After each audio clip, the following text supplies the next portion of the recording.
Benita dhe Klodi përfshihen në një debat të fortë që shfaqet papritur dhe tensionon atmosferën në shtëpi. Që në momentin e parë, Benita duket e vendosur dhe e fortë, ndërsa Klodi përpiqet të mbrojë qëndrimin e tij. Të dy ndjen të sfiduar dhe fjalët që ndahen janë të mbushura me emocione të forta dhe pa kënaqësi të grumbulluara gjatë ditëve të kaluara. Benita nis debatin duke i thënë Klodit të rrijë larg Elionës. Zëri i saj është i lartë, i prerë dhe i vendosur, duke bërë të qartë se nuk do të tolerojë më afërsinë e Klodit me Elionën.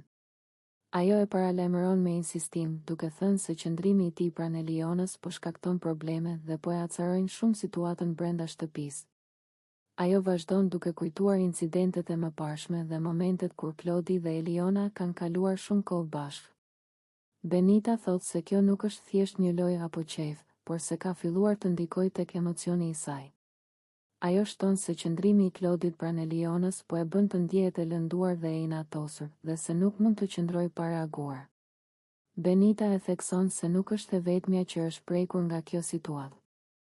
Ajo përmend Selinën dhe thotë se edhe ajo u çmend nga sjelljet e Klodit dhe Elionës, duke sugjeruar se afërsia e tyre po krijon tension tek të gjithë brenda shtëpisë.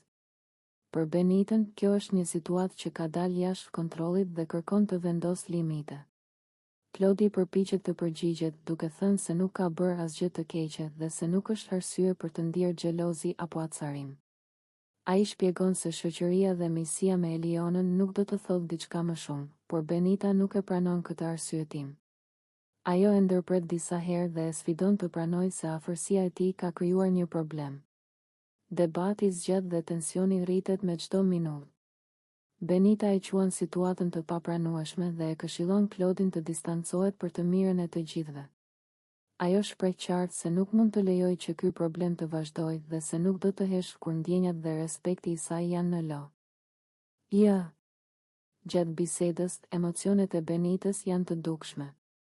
Ajo ka sytë e kuq nga tensioni dhe zëri i saj tregon një përzierje të zemërimit dhe zhgënjimit. Për të, kjo nuk është thjesht një diskutim i zakonshëm, është një përballje për të mbrojtur kufitë e saj dhe ndjenjat e saj të lënduara. Klodi përpiqet të mbrojë veten dhe të shpjegojë se nuk ka asnjë qëllim të lëndojë askënd, por Benita nuk dorëzohet. Ajo vazhdon të përsërisë se duhet të rrijë larg Elionës dhe se është momenti që të tregojë respekt për të dhe për ndjenjat e njerëzve të tjerë në shtëpi. Banorët e tjerë përqendrojnë vëmendjen tek debati. Disa shikojnë me shqetësim, të tjerë duket se janë të tensionuar nga intensiteti i fjalëve. Atmosfera bëhet e rëndë dhe emocionet përhapen në të gjithë ambientin, duke e bërë momentin edhe më dramatik. Në fund të debatit, Benita përsërit edhe një herë mesazhin e saj. Klodi duhet të qëndrojë larg Elionës dhe të respektojë ndjenjat e saj. Ajo thekson se nuk ka kuptim të vazhdojë